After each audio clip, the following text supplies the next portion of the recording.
Welcome back to Primetime News, and a special welcome to those of you watching online at onespotmedia.com.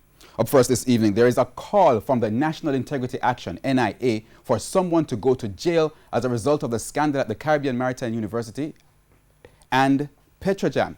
NIA Executive Director Trevor Munroe says this should be the next step once the evidence supports it. We have more in this report.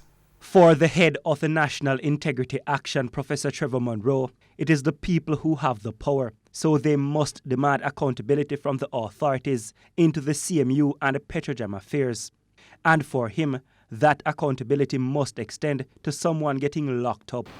And when the evidence justifies that we convict and jail the powerful and the connected, whether at Petrojam, the Caribbean University, Maritime University, past cabinet ministers or present former cabinet ministers.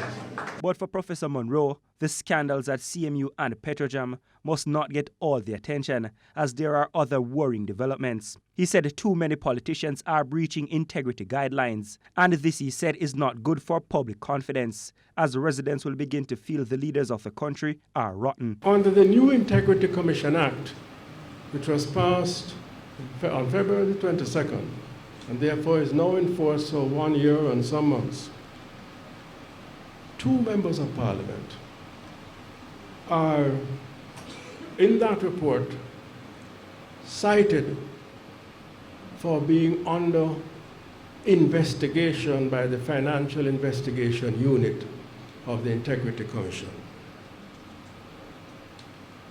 We don't even know their names.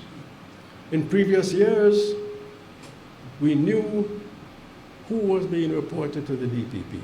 Professor Munroe was speaking in Mandeville, Manchester at an annual general meeting for Justices of the Peace. Dwayne Anderson, TVJ News.